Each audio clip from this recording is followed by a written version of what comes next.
गृह मंत्री पद से हटाइए, उनको भी कहीं बैठा दीजिए न, लाल कृष्ण आडवाणी जी की तरह। वो वहाँ जाएंगे। हम नहीं कहते कि अखिलेश यादव जी चोखा बाटी का कार्यक्रम किए, तो चोखा बाटी का कार्यक्रम तो एक उस तरह से होता है कि समाज के लोग भारतीय जनता पार्टी के पक्ष में कभी राजनीति करते नहीं है, वो एक तरफा खुद के स्वार्थ के लिए राजनीति करते हैं। तो राव अमित शाह जी भारतीय जनता पार्टी से उनके लोगों को और जनता को भड़काने का काम करते हैं। अमित शाह जी कोई नेता नहीं है। यथार्थ के धरातल पर जो जमीनी मुद्दे हैं उन पर चुनाव किया जाए। आज विपक्ष भी जो है वो भी सब दो कौड़ी की गंदी राजनीति कर रही है, और जो सत्ता पक्ष है वो भी दो कौड़ी की गंदी राजनीति कर। इनका दर्द बिल्कुल जायज है।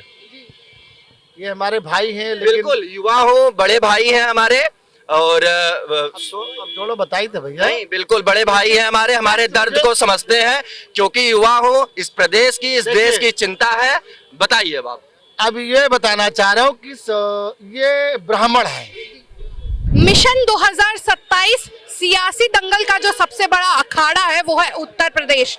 उत्तर प्रदेश में आने वाले चुनाव है विधानसभा के, और हम शुरू में ही देख रहे हैं कि ब्राह्मण विधायकों की बैठकें जिस तरह से हुई उस पर सपा का प्रति उत्तर भी आया। उन्होंने बाटी चोखा पर सहभोज रखा और उस पर पंकज चौधरी की जो प्रतिक्रिया आई, फिर पीएन पाठक का भी बयान आया। इस पर बहुत सारी चर्चाएं हो रही हैं और आज हम इसी पर चर्चा करने के लिए मौजूद हैं लखनऊ में, और यहाँ पर हम लोगों से बात करेंगे कि वो इस पर अपनी क्या राय रखते हैं। तो जो भी हाल फिलहाल में भी जितनी भी ब्राह्मण विधायकों की बैठकें हुई हैं उससे आप क्या सोचते हैं कि वो क्या दर्शाता है? मैम, दरअसल भाजपा ने पंडितों का विश्वास खो दिया। ब्राह्मण समाज को इतना बड़ा आघात पहुंचा है, जिस तरीके से लगातार ब्राह्मणों के साथ उनकी हत्याएं हो रही है, उन्हें नज़रअंदाज किया जा रहा है। इसीलिए यह ब्राह्मण जो सम्मेलन हुआ है ये इसीलिए हुआ है। अब ऐसे में अगर समाजवादी पार्टी के कोई नेता बड़े हमारे कहते हैं कि ठीक है आपको पंडितों को सम्मान नहीं मिल रहा बीजेपी में, तो आप हमारे साथ आइए, तो भाजपा को इस बात पे मिर्ची क्यों लगती है मुझे ये नहीं समझ में आता। क्योंकि हो क्या रहा है मैम, ना ही इनकी कोई सुनवाई है ब्राह्मणों की पार्टी में, ना ही कोई एमपी हो या सांसद हो, विधायक हो, मंत्री हो, कार्यकर्ता तक की सुनाई नहीं है यहाँ इस पार्टी में। पंडित बड़ा ठगा महसूस कर रहा है अपने आप। क्योंकि उत्तर प्रदेश में 10 से 12% जो उनका संख्या है ब्राह्मणों की, वो एक मजबूत संख्या है, और विधानसभा की सीटों पर उनका एक नायक जो है वो वहाँ पर होना चाहिए। क्या उससे जुड़े हुए मुद्दे वहाँ पर थे, या फिर सिर्फ वो जाति विशेष बैठक थी, या उसका कोई अहम मुद्दा भी था बैठक का? नहीं, मैंने कहा ना, जिस तरीके से नज़रअंदाज किया जा रहा है, तो कहीं ना कहीं पंडित समाज जो ब्राह्मण समाज है वो अपना कहीं रुख दूसरी तरफ ले जाने को, अब वो चाहे कांग्रेस में जाए, चाहे सपा में जाए बहुजन, वो उसका अपना निर्णय होगा, उससे कुछ नहीं है। मगर भाजपा में जिस तरीके से अनादर हो रहा था लगातार, आप ये देखें कि कई इसमें पंडित भी मारे भी गए हैं, उस पर भी सवाल उठाए गए। नहीं, तो जिसने ये बैठक बुलाई थी पीएन पाठक ने, उनकी तरफ से तो ये बयान आ चुका है कि ये कोई हम विद्रोह नहीं कर रहे हैं, ये सिर्फ हम बस ऐसे ही बैठक कर रहे थे, और हम तोड़ने का नहीं जोड़ने का काम करते हैं। नहीं, तोड़ने का काम तो नहीं, जोड़ने का काम कहाँ से कर रहे हैं? तोड़ने की बात क्यों नहीं कर रहे हैं? तोड़ने की बात क्यों नहीं कर रहे हैं? फिर मीटिंग बुलाने की क्या जरूरत थी? अगर आपको कहीं ना कहीं कुछ आपके साथ गलत हुआ तभी तो आपने ये मीटिंग बुलाई है। फिर अब आप अपने ही बयान से बदलेंगे तो आपकी क्या इमेज रहेगी पार्टी में? ब्राह्मण समाज की ये भी एक बात बड़ी आएगी, खुल के आएगी, सामने आएगी कि ब्राह्मण समाज एक तरफ तो इस बात को आवाज उठाता है, दूसरी तरफ अपनी ही बात का अगर खंडन करेगा तो उसकी बात में वजन नहीं रह जाएगा। तो आपको क्या लगता है पीएन पाठक का ये जो बयान आया है वो किसी दबाववश आया है, या फिर ये उनकी इच्छा थी और उन्होंने ये लोगों के आगे जाहिर कर दी? भारतीय जनता पार्टी अभिव्यक्ति की आज़ादी की हत्या कर रही है। पीएन पाठक जी पे बिना दबाव किस तरह की भाषा थोड़ी बोलेंगे। आप ये बताइए कि रमापति राम त्रिपाठी जी भी बोल रहे हैं, वो लोग अपनी कुर्सी और अपना जो है बचाव कर रहे हैं, समाज की बात नहीं कर रहे हैं कि समाज के सामने कितनी समस्या है, समाज की कितनी परेशानी है, समाज के लोग कितना पीड़ित हैं, कितना दुखी हैं, कितना अपमानित हैं, और उनका विकास नहीं हो रहा है, उनके क्षेत्र का विकास नहीं हो रहा है। तो उनकी बात नहीं करके अपने विकास की बात सोच रहे हैं, चाहे रमापति त्रिपाठी जी हो चाहे वो हो। तो भारतीय जनता पार्टी में इतना दबाव बना दिया है कि दुखी होते हुए, पीड़ित होते हुए भी, अपमानित होते हुए भी अपनी वेदना नहीं कह पा रहे हैं। तो ये लोकतंत्र की हत्या है, संविधान की हत्या है। ये भारतीय जनता पार्टी का दबाव है इस तरह का कि आप बताइए, ब्राह्मण विधायक आपस में बैठ के बातचीत नहीं कर सकते, अपने समाज की वेदना को एक आपस में मिलजुल के बांट नहीं सकते कि हमारे समाज का उत्पीड़न हो रहा है, हम अपने समाज को कैसे आगे बढ़ावें, अपने समाज के शिक्षा दीक्षा का कैसा व्यवस्था करें, अपने विधानसभा क्षेत्र में कैसे सरकारी डिग्री कॉलेज और सरकारी अस्पताल खुलवाएं, वो आपस में बातचीत कर सकते हैं। लेकिन जिस तरह से इतना दबाव बनाया भारतीय जनता पार्टी के लोग ब्राह्मणों पे कि रमापति त्रिपाठी पूर्व प्रदेश अध्यक्ष भी इस तरह की बात बोल रहे हैं कि पार्टी के अंदर पार्टी नहीं चलेगी। अरे भैया, पार्टी के अंदर पार्टी कौन चला रहा?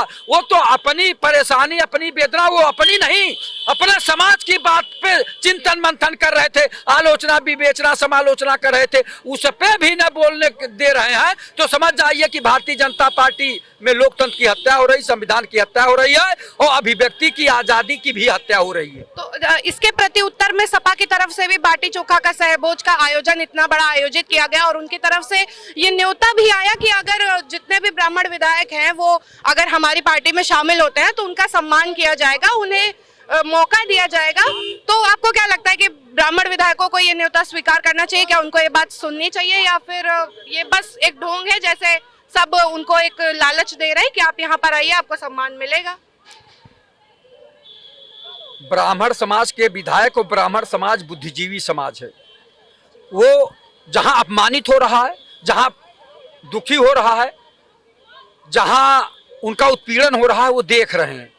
अब वो विचार करेंगे, चिंतन मंथन करेंगे किस पार्टी में हम जाएं जहां हमको सम्मान मिले, हमारी प्रतिष्ठा बढ़े और हमारे समाज का काम हो, वो वहां जाएंगे। हम नहीं कहते कि अखिलेश यादव जी चोखा बाटी का कार्यक्रम किए, तो चोखा बाटी का कार्यक्रम तो एक उस तरह से होता है कि समाज के लोग भोज कर लें, बैठ के कोई कार्यक्रम है तो चोखे बाटी खा लें या चाय पी लें, तो ये सब लोग करते हैं, उन्होंने किया। हाँ, उन्होंने एक चीज जरूर कहा कि हम सम्मान करेंगे, हमारे यहाँ सम्मान होगा ब्राह्मणों का, तो वो अच्छी बात है अगर वो कह रहे हैं। लेकिन ब्राह्मण समाज चिंतन मंथन करेगा, बुद्धिजीवी समाज है, अगर समाजवादी पार्टी में उनको सम्मान मिलता है और मिला भी है तो वो स्वाभाविक है कि ब्राह्मण समाज सोचेगा। लेकिन ब्राह्मण समाज स्वयं चिंतन मंथन करके जहां इच्छा कहेगी, जहां उसको सुरक्षा, सम्मान और प्रतिष्ठा मिलेगी वहां जाएगा, जहां मौका मिलेगा वहां जाएगा। लेकिन भारतीय जनता पार्टी में तो अपमानित हो रहे हैं, इसलिए उनका मूड चेंज हो रहा है। तो ब्राह्मण विधायकों की जो बैठक हुई थी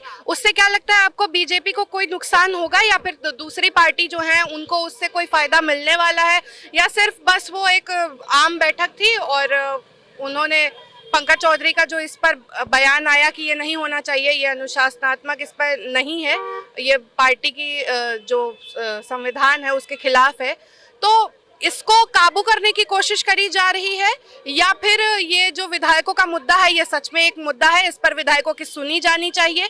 क्या इससे भाजपा को कोई नुकसान होगा? क्या दूसरी पार्टियों को इससे कोई फायदा मिल सकता है? देखिए, कुछ न कुछ जरूर है कि जो विधायक लोग ये कास्ट के मीटिंग कर रहे हैं तो देश के हिसाब से कुछ जरूर ऐसा रहा होगा।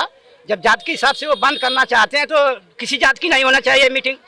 अगर वो और ढंग से और कुछ करना चाहते होंगे या बात रखना चाहते हैं, जैसे देश के सिस्टम के हिसाब से बहुत कुछ उनके भी होगा कि देश की व्यवस्था बिगड़ रही है तो हम लोग पीछे जा रहे हैं, ठीक है।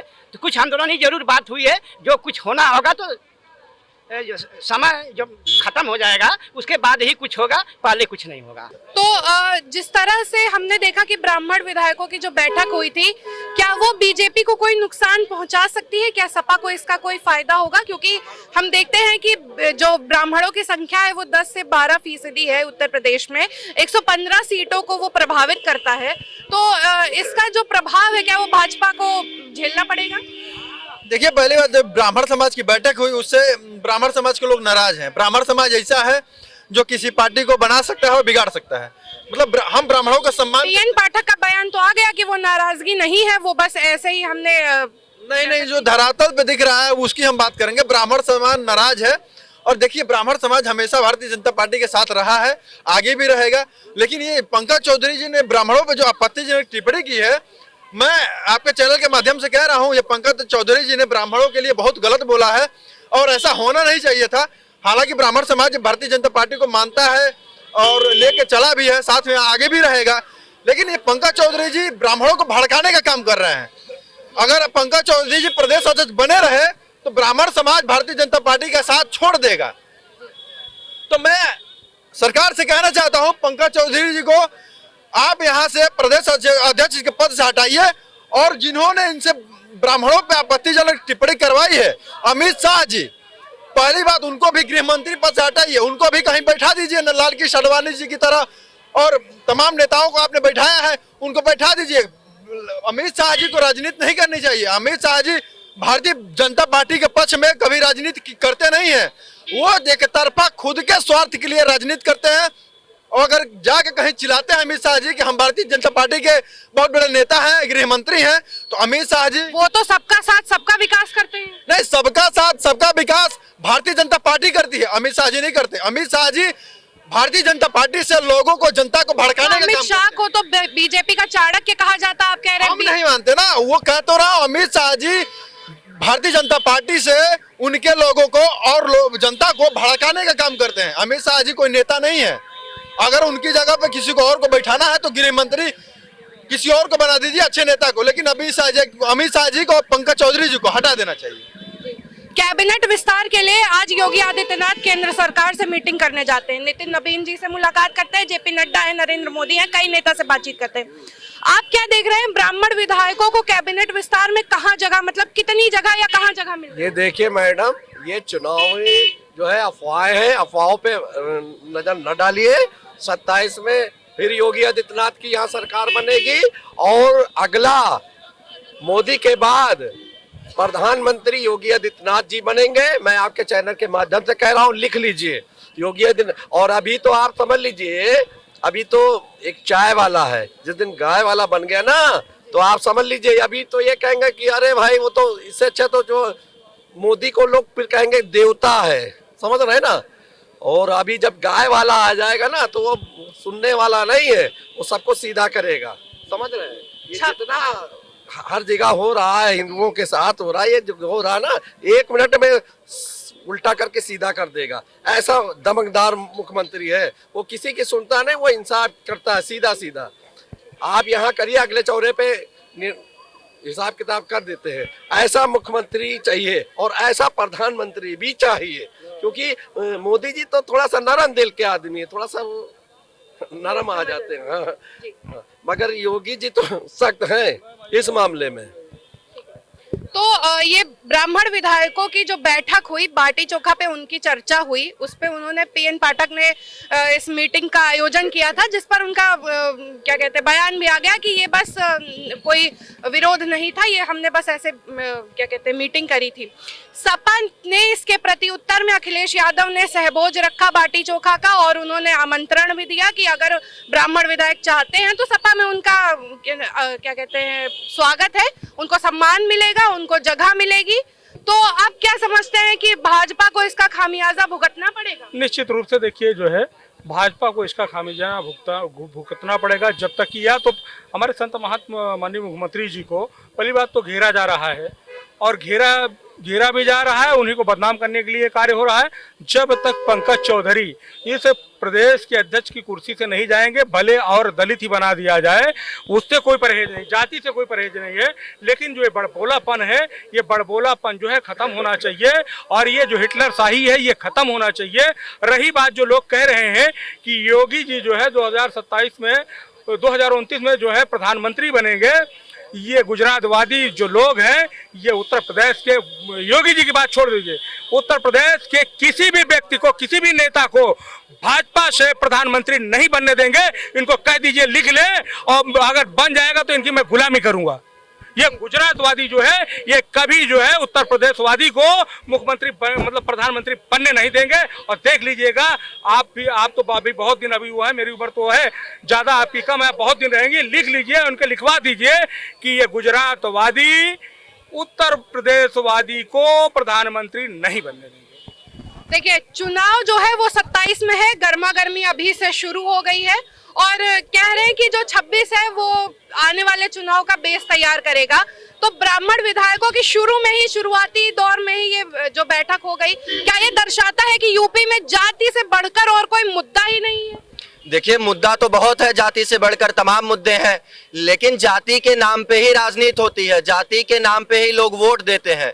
तो राजनेता भी जाति के नाम पे अपनी राजनीति चमका रहे हैं। लोगों को समझना पड़ेगा, आम जनता को इस पे सोचना पड़ेगा कि जाति, धर्म, संप्रदाय, मत, मजहब, इससे ऊपर उठ करके राष्ट्रहित के मुद्दों को, यथार्थ के धरातल पर जो जमीनी मुद्दे हैं उन पर चुनाव किया जाए। आज विपक्ष भी जो है वो भी सब दो कौड़ी की गंदी राजनीति कर रही है और जो सत्ता पक्ष है वो भी दो कौड़ी की गंदी राजनीति कर रही है। ये सब एक ही जैसे हैं। उत्तर प्रदेश को नया विकल्प चाहिए। मैं तो कहूंगा कोई अच्छे लोग हो, आए, नई पार्टी बनाए, राष्ट्रीय विचारधारा के साथ, राष्ट्रवाद के साथ। मौजूदा जितनी पार्टियां हैं आप उससे संतुष्ट नहीं हैं? बिल्कुल संतुष्ट नहीं है। सब वही घिसा पिटा राजनीति कर रहे हैं। मंदिर, मस्जिद, वही हिंदू, मुसलमान, यादव, ब्राह्मण, ठाकुर, ये सब कोई मुद्दा है? आम जनमानस के मुद्दों को कोई पूछ ही नहीं रहा है। और इनका चाल, चरित्र, चेहरा, भाजपा तो करती है सबका साथ सबका विकास, कैसे कोई स्लोगन देने से होता है। अखिलेश जी का भी काम बोलता है, स्लोगन तो सब अच्छा अच्छा देते हैं, नारा तो सब अच्छा अच्छा लगाते हैं, लेकिन नारा से, स्लोगन से, अपने पीछे महापुरुषों का फोटो लगा लेने से, संविधान को ऐसे हाथ में पकड़ लेने से काम नहीं चलने वाला है। संविधान को मानिए। बिल्कुल। देखिए, इनका दर्द बिल्कुल जायज है। ये हमारे भाई हैं, लेकिन बिल्कुल युवा हो, बड़े भाई हैं हमारे, और अब दोनों बताई थे भैया। नहीं, बिल्कुल बड़े भाई हैं हमारे दर्द को समझते हैं, क्योंकि युवा हो, इस प्रदेश की, इस देश की चिंता है। बताइए बाप। अब ये बताना चाह रहा हूँ कि ये ब्राह्मण है, समझ रहे हैं? जात-पात की बात यहाँ पे आ गई। अब देखिए, ये ब्राह्मण आ रहे हैं, इससे नाराज है, लेकिन मैं अपने आप को ब्राह्मण मानता ही नहीं हूँ। देखिए, ब्राह्मण है ये, योगी जी से नाराज है ये लोग, पंकज चौधरी से नाराज नहीं है। ब्राह्मण इस समय योगी जी से नाराज है। पंकज चौधरी को मोहरा बनाया गया है। जो प्रदेश अध्यक्ष नए नए बने हैं, ठीक है, उन्होंने भाई पार्टी के मुखिया है तो उन्होंने नोटिस दिया कि भाई आप लोगों ने मीटिंग कौन सी की है। तो भाई पार्टी के मुखिया होने के नाते उनको नहीं, तो जब कहते, जब क्षत्रिय बैठक करते हैं, कुटुंब करते हैं, तब तो इस पर कोई प्रतिक्रिया नहीं आती है। जब ब्राह्मण विधायकों की बैठक होती है, इस पे पार्टी की तरफ से प्रतिक्रिया। आपका प्रश्न बहुत अच्छा है। क्षत्रिय ने जब बैठक किया है तो उस समय प्रदेश अध्यक्ष कौन था मालूम है? भूपेंद्र चौधरी जी थे। ये प्रश्न भूपेंद्र चौधरी जी का है। भूपेंद्र चौधरी जी ने, उन्होंने नोटिस क्यों नहीं दिया? अब तो इस समय पंकज चौधरी जी हैं। अगर उनके नेतृत्व में दूसरे समाज के लोग मीटिंग करते हैं और उनको अगर नोटिस नहीं पहुंचता है, तब तो आप पंकज चौधरी के ऊपर प्रश्न उठा सकते हैं। ये लोग योगी जी से नाराज हैं, और नाराजी क्यों ना रहे, अगर कोई वोट देगा, भारतीय जनता पार्टी को हिंदू समाज ने एक तरफा वोट दिया है, तो प्रश्न उठता है नाराजगी का। नाराजगी का अधिकार है। नाराजगी हम उससे नहीं रखेंगे तो किससे करेंगे? हम चले जाएंगे नाराजगी सपा वाले से करेंगे क्या? लेकिन मैं इस समय भारत की सरकार से मैं कहना चाहता हूं कि जैसे अभी आपने सुना होगा, एक शाहरुख खान हीरो है, मैं हिंदू जनता से अपील कर रहा हूं कि उसका आप फिल्म देखना बंद कर दीजिए। कोई भी फिल्में वो प्रमोट करेगा, फिल्में बनेगी, वो नहीं। तो देखिए कि आप ये जो बात कर रहे हैं, केकेआर तो जूही चावला भी उसमें उनकी सहपाठी हैं, तो सिर्फ शाहरुख खान को ही क्यों टारगेट किया जा रहा है? देखिए, हमारे कहने मतलब शाहरुख खान ने हमेशा विदेशी ताकतों को फंडिंग किया है, ठीक है। बांग्लादेश ने अभी हाल ही में, अभी एक दिन उस दिन जला दिया, एक लड़के को जिंदा जला दिया, दूसरी लड़की को मार दिया, व्यापारी को परसों नरसों फिर हत्या हुई। तो बांग्लादेश में जो हत्याएं हो रही हैं, देखिए बांग्लादेश नहीं, वो भारत का एक हिस्सा था, और अखंड भारत में उसका हिस्सा है, और जहां हिंदू मारा जाएगा वहां हम सब लोग बोलेंगे। लेकिन मैं भारत की सरकार से अपील कर रहा हूं कि अगर ये मेरा कहीं वीडियो चले, आप लोग देखें, तो बांग्लादेश और पाकिस्तान के ऊपर लगाम लगाएं, और किसी के कहने पर अब की ना रुके, क्योंकि काफी बेइज्जती समाज में हो गई है। जब पाकिस्तान के ऊपर आपने ऑपरेशन सिंदूर किया है, उसमें जनता और हमारे जैसे नेता जवाब नहीं दे पाए। शर्म लगती थी जब विपक्ष वाले बोलते थे कि ऑपरेशन सिंदूर क्यों रोका गया, आपके सामने कौन सी ऐसी मजबूरी थी। इन लोगों ने पूछ लिया लाश से, विपक्ष वाले पूछ रहे लाश बताइए कितनी मारे हैं, ये प्रश्न नहीं। लेकिन ऑपरेशन सिंदूर रोका क्यों गया। मेरा नाम अजयदीप श्रीवास्तव है। संगीत सोम के ऊपर धमकी आई है, लेकिन संगीत सोम शेर है, भारत का शेर है, वो राष्ट्र पुरुष है, हमारे भारत का जो है शेर है। उसके खिलाफ देखिए कुत्तों को डरने की आवश्यकता होती है, हमारे यहाँ का संगीत सोम शेर है, वो उसको डरने की आवश्यकता नहीं है, हम लोग उसके साथ खड़े हैं। जी धन्यवाद। क्या 2027 के चुनाव में ब्राह्मण विधायकों की जो बैठक हुई है वो कोई निर्णायक स्थिति ला सकती है? नहीं, अगर ब्राह्मणों के लिए अगर जैसे पंकज चौधरी ने कहा था तो ब्राह्मण उनसे थोड़ा नाराज है, लेकिन योगी आदित्यनाथ से नाराज नहीं है। ठीक है, इसलिए सन 2000 योगी आदित्यनाथ पर तो इस तरह के इल्जाम भी लगते हैं कि वो क्षत्रियों को अपना प्रायोरिटी समझते हैं और उनको ज्यादा महत्वता देते हैं। नहीं, ऐसा कुछ नहीं है, ब्राह्मणों को सम्मान देते हैं ऐसा नहीं है, और ब्राह्मणों को देते रहेंगे उसका फायदा है। ठीक है, पंकज चौधरी ने जो है आते कहा था, वो जो बयान दिया वो गलत था, नहीं थी। ब्राह्मणों को ऐसा नहीं, उनको जवाब नहीं देना चाहिए था इस चीज का। और दूसरी बात रही 27 की बात, तो 1099% आप समझ लीजिए योगी आदित्यनाथ 27 में नहीं, तो ये तो सही हुआ ना, फिर ये दर्शाएगा कि भाजपा जाति पर अपना जो राजनीति करती है। पंकज चौधरी ने इस पर अगर कोई टिप्पणी करी है तो ये तो सही बात है। नहीं, ऐसी कोई बात नहीं, लेकिन जो है देखो हमारे सबके साथ में जो है बीजेपी के साथ में सब हिंदू मुस्लिम सब ईसाई सब पूरा साथ में है, सबका साथ सबका विकास। और आपकी जो है सबसे ज्यादा वोटों से जो हम लोग सीटों से आएंगे। कुल मिलाकर ये देखना होगा कि ब्राह्मण विधायकों की जो बैठक थी इससे क्या नतीजे निकल कर आते हैं, क्या ये भाजपा को कोई खामियाजा दे पाते हैं, क्या इसका जो है खामियाजा भाजपा को भुगतना पड़ेगा या फिर सपा को इसका क्या कोई लाभ मिल सकता है। ये सारी चीजें देखना बेहद दिलचस्प रहेगा। मैं कैमरा पर्सन ज्ञान के साथ साक्षी, अटल टीवी।